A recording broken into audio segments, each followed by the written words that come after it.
Bismillahirrahmanirrahim. Alhamdulillah nahmaduhu wa nasta'inuhu wa nastaghfiruh. Wa na'udzu billahi min syururi anfusina wa min sayyiati a'malina.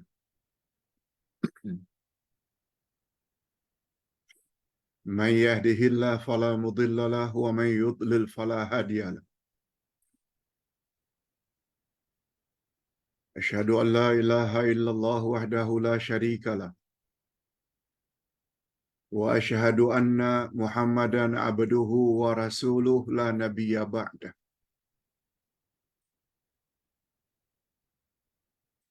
Allahumma salli wa sallim ala nabiyyina Muhammad wa ala alihi wa sahbihi ajma'in amma ba'd.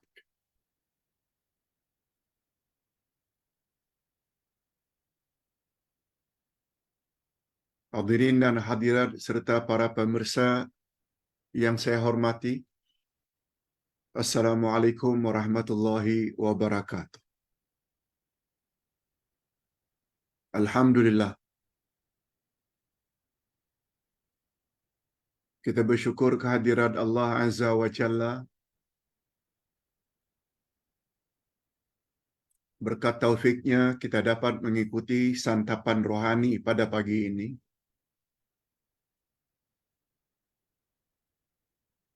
Yang akan kita isi dengan tafsir Al-Quranul Karim, tafsir Al-Furqan, juz yang ke-6, dari halaman 209 hingga 218. Di bawah tajuk Yahudi dan hukum dalam kitab Taurat. Yahudi dan hukum hakam dalam kitab Taurat.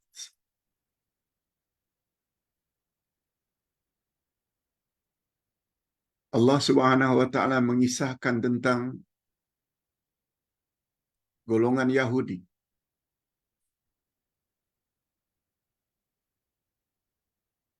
Sangat bagus untuk kita tahu siapa dan apakah tabiat orang-orang Yahudi.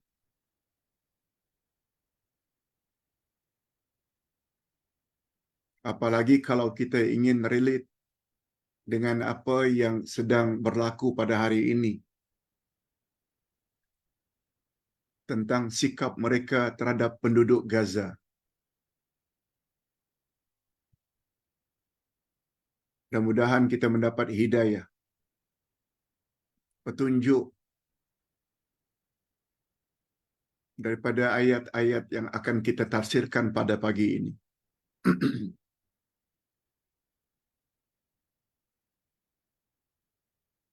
Sekali lagi, topik yang akan kita bahas pada pagi ini adalah Yahudi dan hukum dalam kitab Taurat.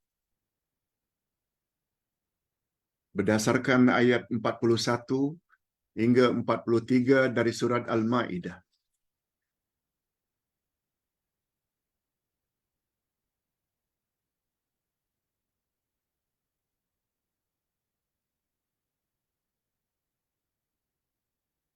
Mukaddimah. Mukaddimah dari tafsir ayat. Pada minggu lalu, yaitu pada hari Isnin yang lalu,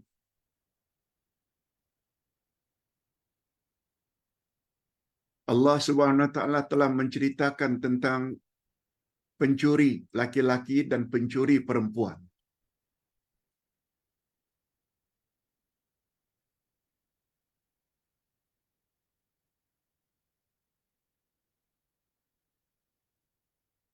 Maka pada minggu ini atau hari ini, sebagai sambungan, Allah menceritakan pula tentang golongan Yahudi. Ingat, susun atur kronologis ayat-ayat dalam Al-Quran ada kesinambungan cerita. Mengapa setelah ayat-ayat tentang mencuri dan hukumannya, langsung Allah sebut tentang Yahudi? Ini ada kaitannya bahwa orang-orang Yahudi itu memang pencuri. Yang bukan miliknya, mereka mengaku miliknya. Sebagaimana pengakuan mereka hari ini terhadap tanah Palestin. Isu Palestin hari ini tidak terbatas pada isu kemanusiaan. Bom sana, bom sini, bom sekolah, bom rumah sakit, bunuh orang yang sudah lansia, bunuh wanita, bunuh kanak-kanak.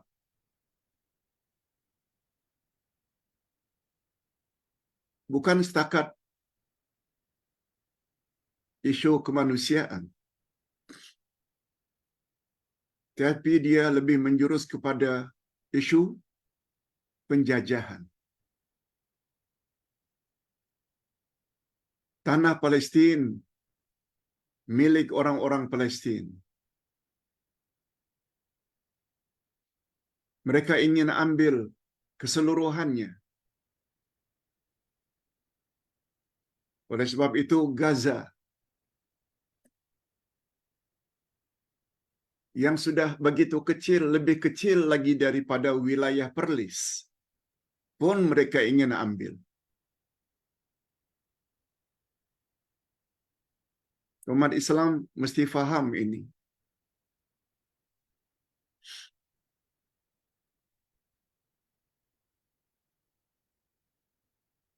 Golongan non-Muslim saja faham. Ada umat Islam yang tak faham-faham. Bukan setakat isu kemanusiaan, hak asasi manusia.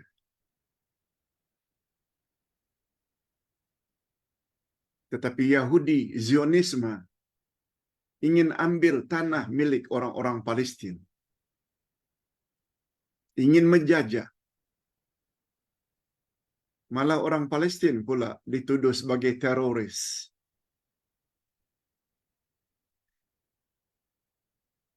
Sikap demikian dari kalangan umat Islam menunjukkan mereka jahil Al-Quran. Itu sebabnya bagus juga isu ini ditakdirkan oleh Allah untuk dibahas pada hari ini. Sekali lagi, setelah ayat-ayat sebelum ini tentang pencuri lelaki dan pencuri perempuan, langsung Allah sambung dengan Yahudi, sikap Yahudi. Dan hukum hakam yang ada di dalam kitab Taurat.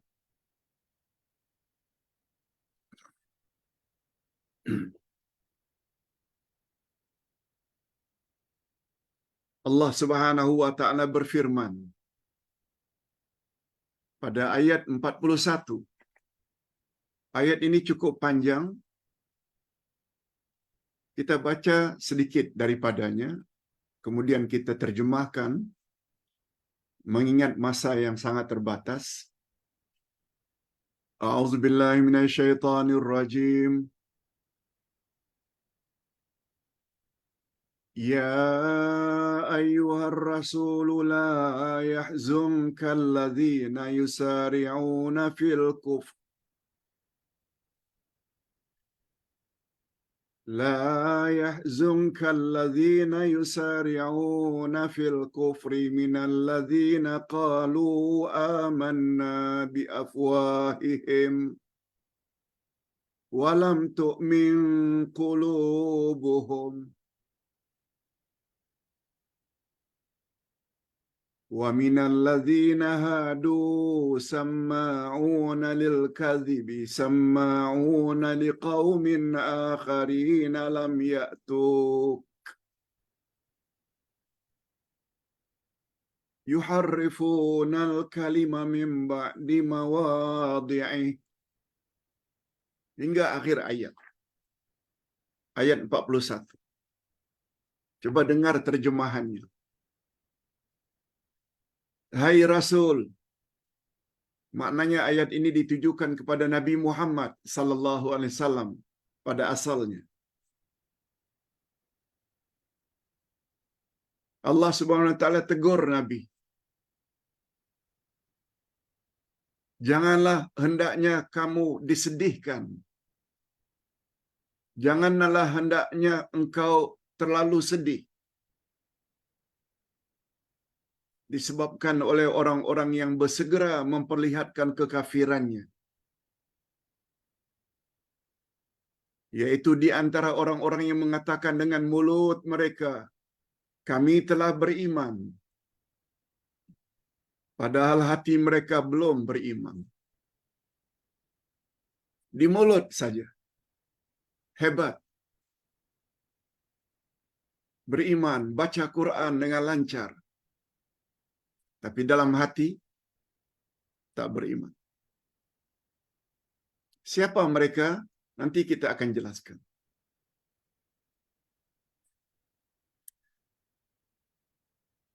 Dan juga jangan terlalu menyedihkan kamu, wahai Muhammad, terhadap sikap orang-orang Yahudi.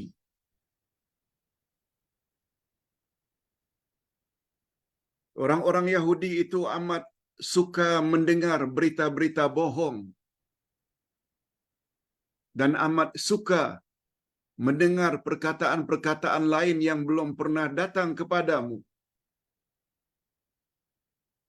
Mereka merubah perkataan-perkataan Taurat dari tempat-tempatnya. Apa yang Allah turunkan dalam Taurat, mereka rubah-rubah.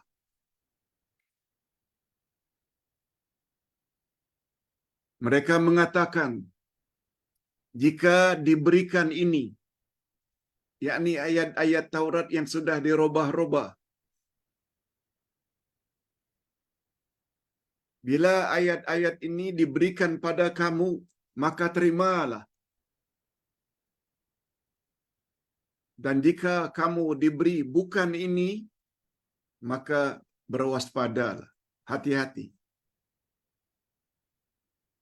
Barang siapa yang Allah menghendaki kesesatannya, ini warning dari Allah. Siapa yang Allah menghendaki kesesatan baginya, maka sekali-kali kamu tidak akan mampu menolak sesuatu pun yang datang daripada Allah. Kau tidak rubah macam mana pun tak boleh, hai Muhammad. Kalau Allah memang menginginkan orang itu sesat. Mereka itu adalah orang-orang yang Allah tidak hendak mensucikan hati mereka. Karena Allah tak mau bersihkan, tak mau sucikan hati mereka. Mulut bukan main, hebat bercakap. Ayat Quran dibaca, tapi dalam tindak tanduk bercanggah dengan apa yang Allah kehendaki. Mereka itu adalah orang-orang yang Allah tidak hendak mensucikan hati mereka. Na'udzubillah min dzalik. Mudah-mudahan kita jangan jadi manusia seperti itu.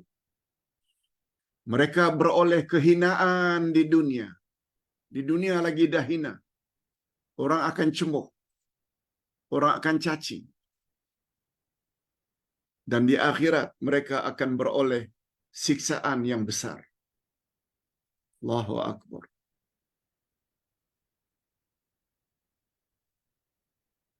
Jadi ringkasnya, Nabi Muhammad sallallahu alaihi wasallam dilarang oleh Allah terlalu bersedih bila berhadapan dengan orang-orang tersebut. Siapa orang-orang itu?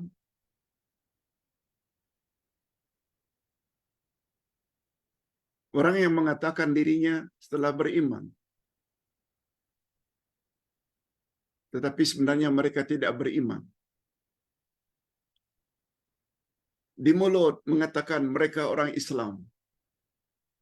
Mereka memperjuangkan Islam.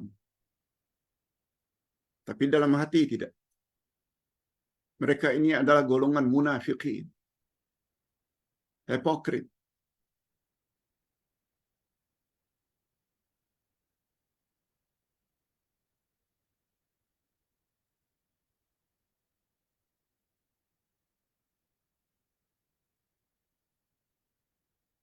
Ayat ini walaupun pada asalnya ditujukan kepada Rasul,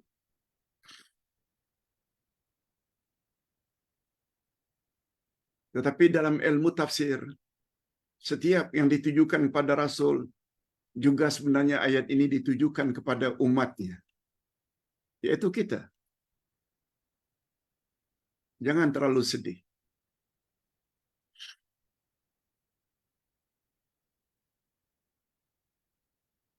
Di antara pengajaran yang dapat diambil dari ayat yang panjang ini, Ustaz tulis di sini, ada 7 pengajaran yang dapat diambil. Pertama sekali, Rasul sallallahu alaihi wasallam dilarang oleh Allah jangan terlalu bersedih bila muncul di kalanganmu ada orang-orang munafikin. Cakap lain, bikin lain.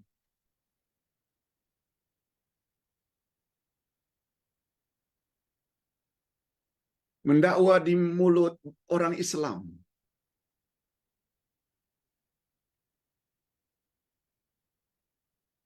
Tapi dalam tindak tanduk, lebih dekat dengan orang kafir dari orang Islam.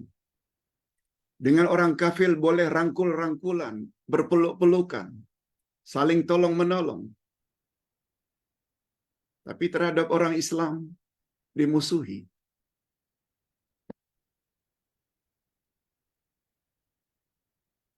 Itu ciri-ciri orang munafik. Jangan terlalu sedih, hai Muhammad.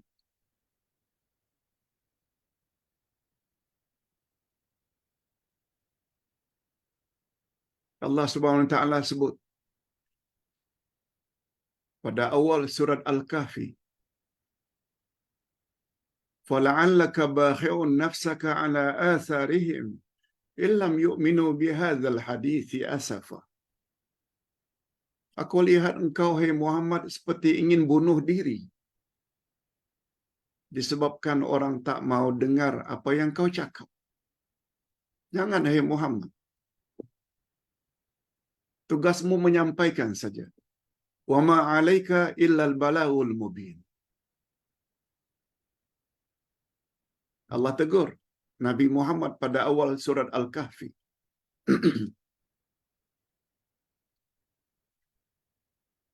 Sebab hidayah itu ada 2 macam. Ada hidayah yang membawa makna bimbingan dan panduan, penjelasan. Itu kamu boleh lakukan. Yang kedua, hidayah dengan makna taufik, buka hati seseorang. Itu kerja Allah. Bukan kerja engkau, hai Muhammad. Aku ingin jadikan dia sesat. Kau tak akan mampu memberi dia hidayah. Kalau cakap bolehlah. Tapi membuat dia sampai patuh, ikut, follow, menurut, nah, itu urusan aku, kata Allah.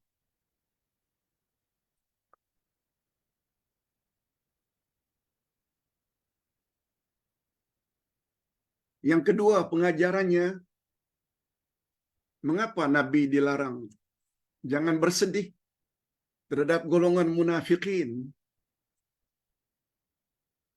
yang menentangmu?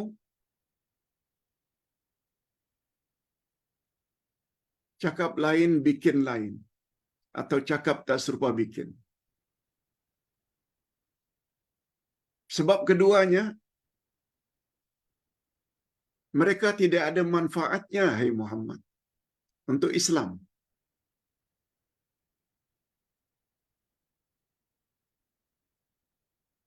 Sehingga kata pepatah Arab, in hadaru lam yanfa'u wa in ghabu lam yufqadu. Jika mereka hadir, tidak ada manfaatnya, dan bila mereka tidak hadir, juga tidak dirasa kehilangannya. Dalam bidalan Arab yang lain, wujuduhu ka'adamihi. Wujud orang itu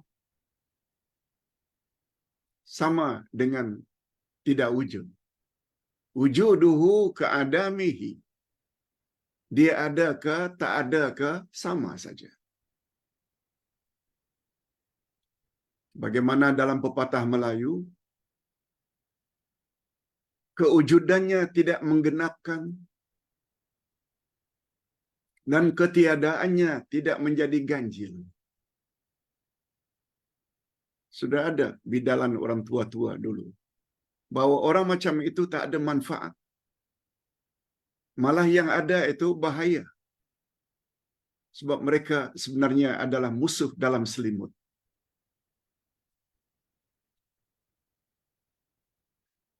Mereka bagaikan gunting dalam lipatan.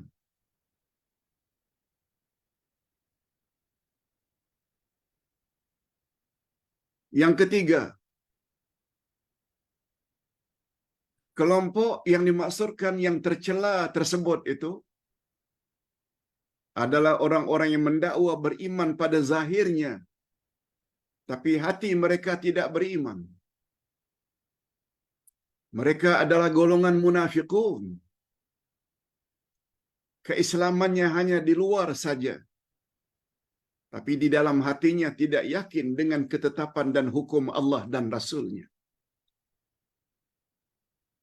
Malah nyata-nyata ada puak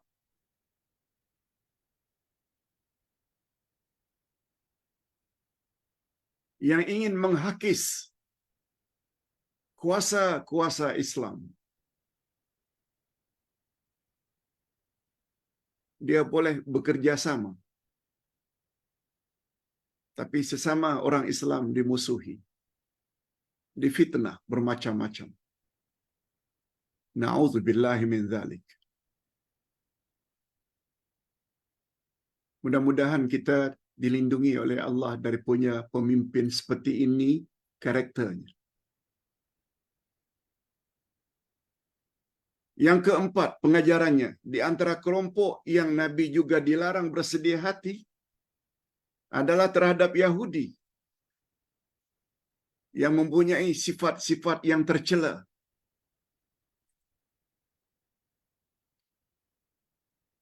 Di antara sifat-sifat tercela orang-orang Yahudi ini, kadang-kadang ada pada orang Islam.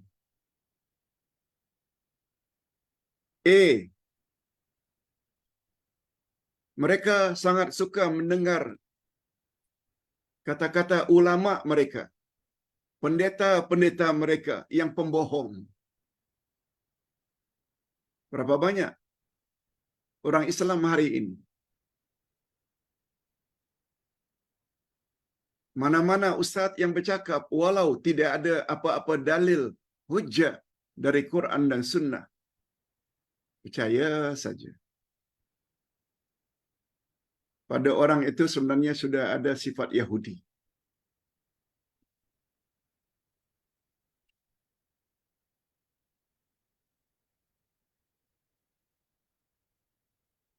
Ustaz tidak kata tak boleh percaya cakap ulama.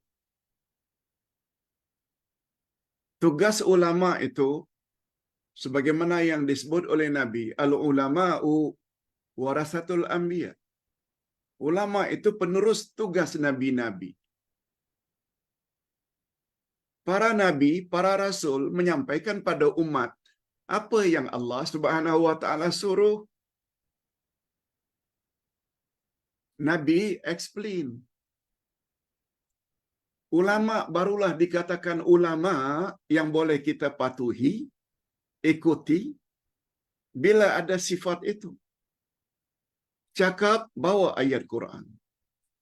Cakap bawa hadis Nabi. Apalagi sampai disebut derajat hadisnya. Itu ulama yang perlu kita ikuti. Bukan yang cakap suka-suka hati.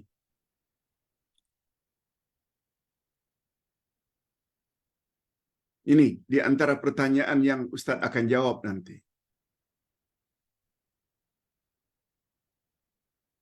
Siapa yang banyak meninggalkan salat fardu bertahun-tahun sehingga tidak dapat dihitung bilangan salat fardu yang ditinggalkan. Untuk cover itu, cukup lakukan salat kafarat. Salat qada kafarat. Tapi dengan syarat. Lakukan pada hari Jumaat terakhir bulan Ramadan. Niscaya fadilatnya dia akan dapati. Cover walaupun salat yang ditinggalkannya selama 400 tahun. Bukan 4 tahun, 400 tahun. Tanpa membawa ayat Quran, tanpa membawa hadis Nabi. Lalu percaya pada orang tersebut sebenarnya sudah ada sifat Yahudi. Itu sebabnya kalau ingin mendalami ilmu agama, pastikan guru yang kita belajar itu senantiasa membawa dalil atau hujjah Quran atau sunnah Nabi. Ditambah pula hadis Nabi pula disebut. Itu derajatnya sahih. Oh, itu derajatnya hasan. Itu dhaif. Itu dhaifun jiddan. Itu palsu atau maudhu'. Lagi membuat kita jadi yakin. Yang kedua, sifat buruk Yahudi. Suka mendengar perkataan orang-orang lain tentang ajaran Nabi Muhammad. Tetapi disampaikan secara tidak jujur.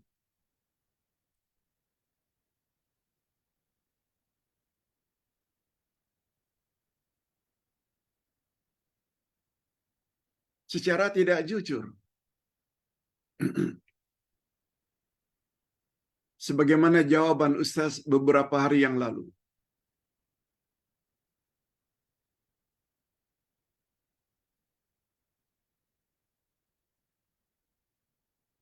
Siapa yang melakukan ini dan ini,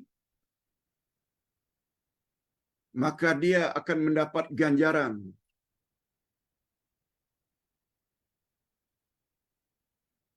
Atau diampuni dosanya 12 tahun.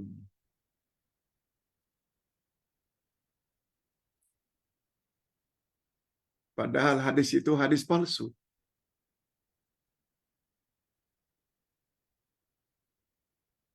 Sifat ketiga Yahudi, mereka suka merubah-rubah kandungan Taurat. Menambah dan mengurangi sesuka hati sesuai dengan hawa nafsu mereka.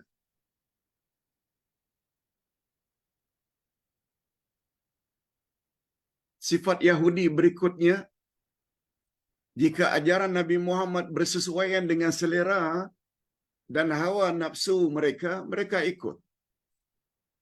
Tapi bila ajaran Nabi Muhammad bercanggah dengan nafsu mereka, selera mereka,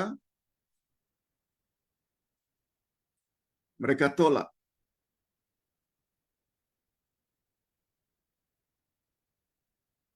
Ini tersurat di dalam ayat yang kita bacakan tadi.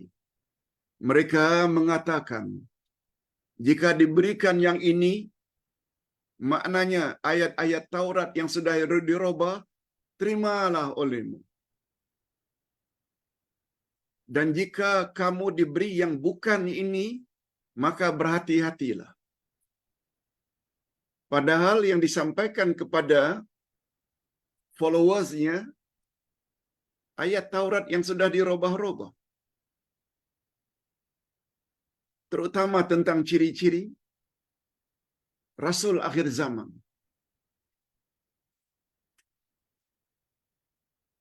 Sebab mereka kata, yang akan jadi Rasul akhir zaman juga adalah dari kalangan Bani Israel. Oleh sebab itu, bila ada Rasul mendakwa, padahal dia bukan Bani Israel, jangan terima. Itu di antara contohnya.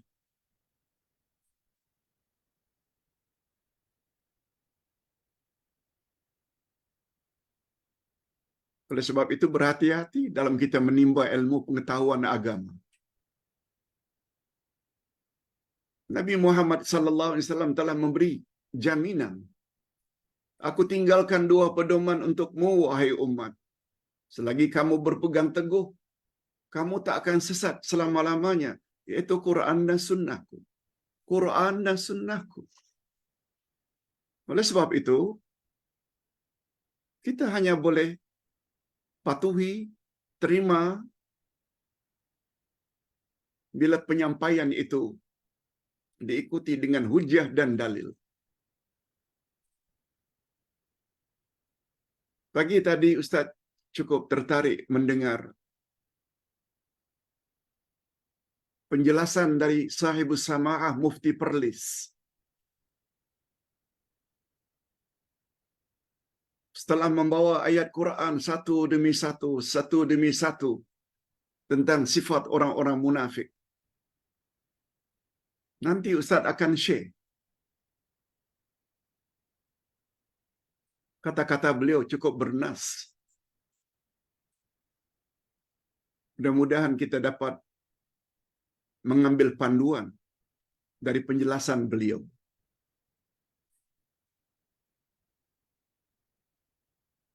Dan kita harap juga kiranya para ulama, khasnya para mufti, berani mengatakan yang benar. Sebagaimana yang Sahibus Sama'ah Mufti Perlis katakan.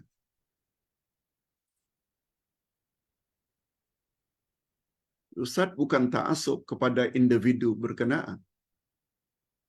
Kita sudah diajar sejak dalam kuliah lagi di Islamic University. Kalau kamu ingin berpegang teguh dengan sesuatu, berpegang teguhlah dengan sesuatu dalil hujah yang kuat, sama ada dari Quran atau sunnah Nabi. Jangan bimbang orang suka ke tak suka, dah. Yang mustahak, yang kita ingin cari reda Allah. Yang mustahak, kita ingin bimbing umat agar mendapat reda Allah, bukan reda manusia.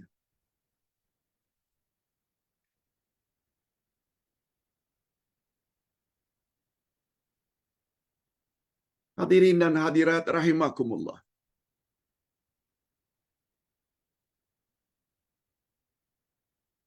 Kemudian pengajaran berikutnya dari ayat tersebut. Allah menyatakan, siapa yang dia ingin sesatkan, Muhammad, tak ada siapa yang boleh memberi dia hidayah.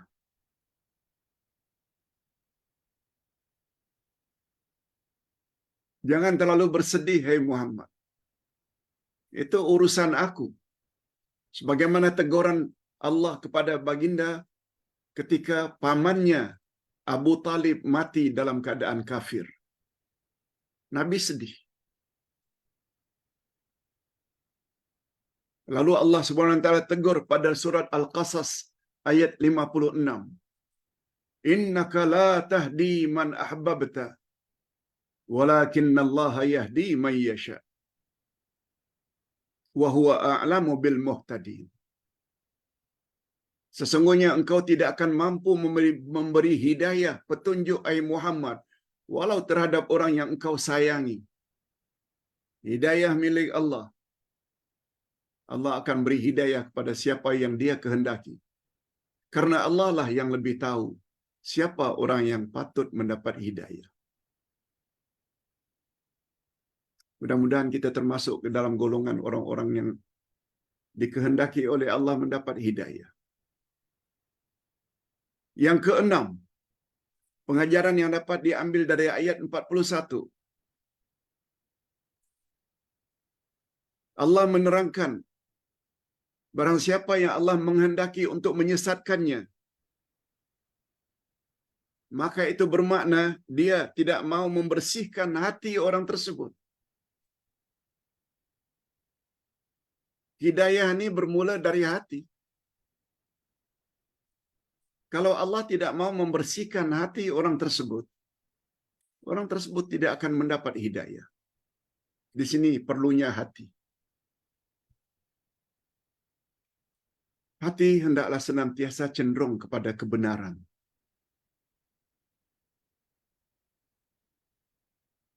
Katakan selalu, sami'na wa ata'na. Bila sesuatu itu datang daripada Allah dan datang daripada Rasulullah sallallahu alaihi wasallam. Yang ketujuh terakhir,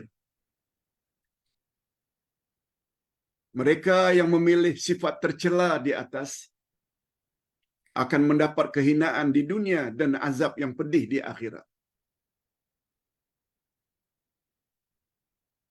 Siapa mereka yang mempunyai sifat-sifat tersebut?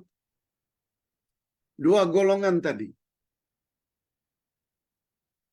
Sama ada golongan munafiqun, cakap tak serupa bikin, suka bohong, luar lain, dalam lain. Dan yang kedua, Yahudi.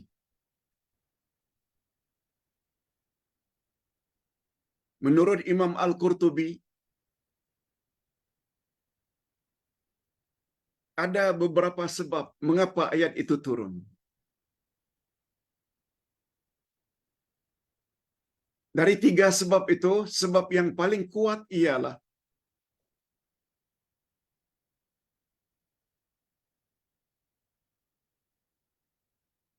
yaitu pernah terjadi perzinahan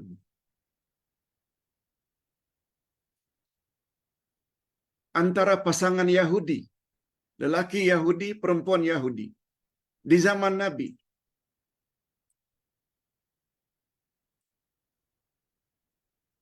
Lalu mereka minta hukum dari Nabi sallallahu alaihi wasallam.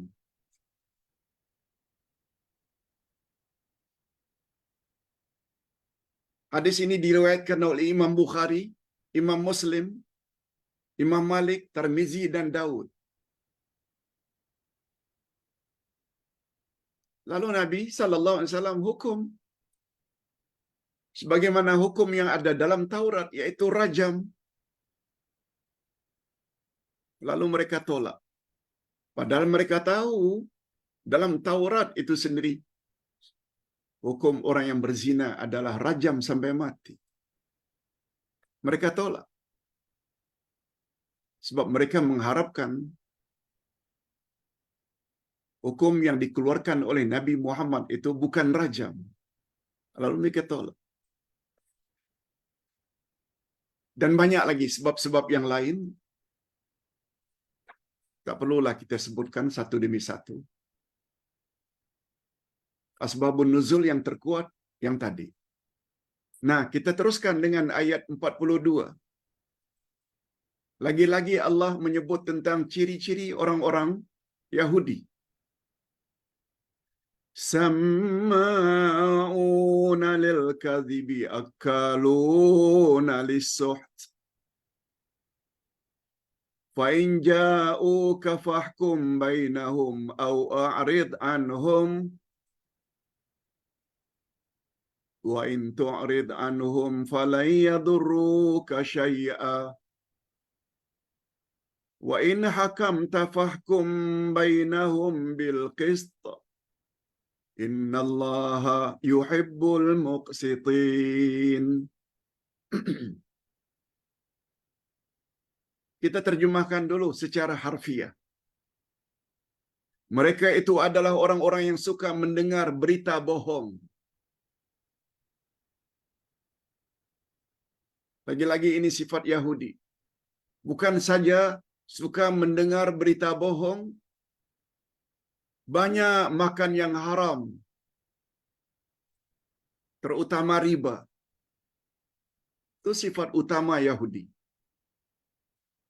Jika mereka, yakni orang Yahudi, datang kepadamu untuk meminta putusan, ketentuan hukum, maka putuskanlah perkara itu di antara mereka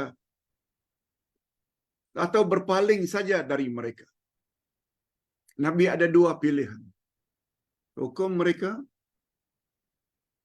secara adil atau kamu jangan hirau. Jika kamu berpaling dari mereka, maka mereka tidak akan memberi mudarat kepadamu sedikit pun, wahai Muhammad. Dan jika kamu memutuskan perkara mereka, maka putuskanlah perkara itu di antara mereka dengan adil. Sesungguhnya Allah menyukai orang-orang yang adil. Kesimpulan yang dapat kita ambil dari ayat ini, sifat utama orang-orang Yahudi ada dua. Suka mendengar berita bohong.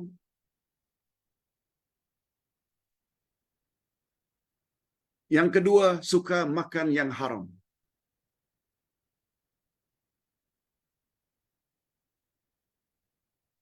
Dan kepada Nabi SAW diberi oleh Allah dua pilihan. Kalau mereka minta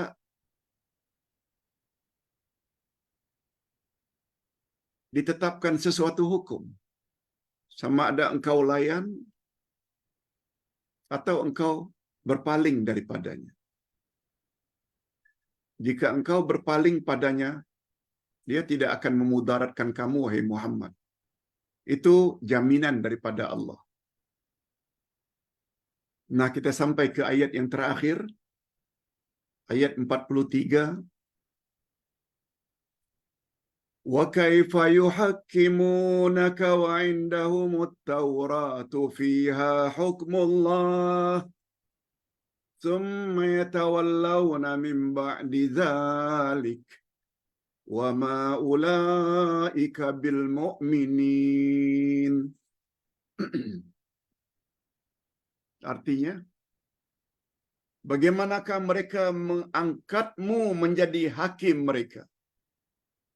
Bagaimanakah mereka mengangkatmu sebagai hakim mereka? Padahal mereka mempunyai Taurat yang di dalamnya ada hukum Allah. Kemudian mereka berpaling sesudah itu dari putusanmu, hai Muhammad. Dan mereka sungguh-sungguh bukan orang yang beriman. Kata ulama tafsir,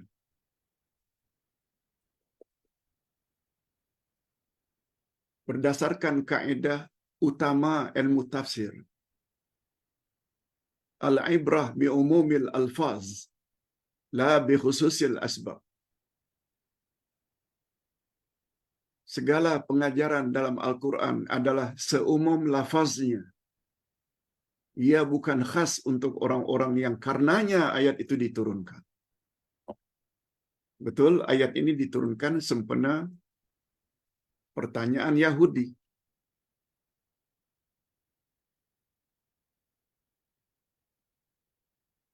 Bila Nabi Muhammad SAW sampaikan hukum seperti hukum berzina hendaklah direjam.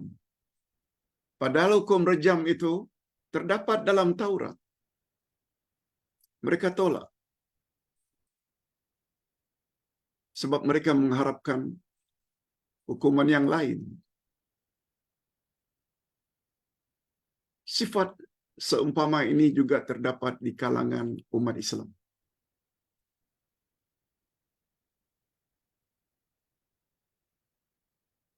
Bila apa yang ditanya oleh ustaz tersebut, begini hukumnya, berdasarkan ayat Quran, ini, dan hadis Nabi, ini, dan derajatnya sahih.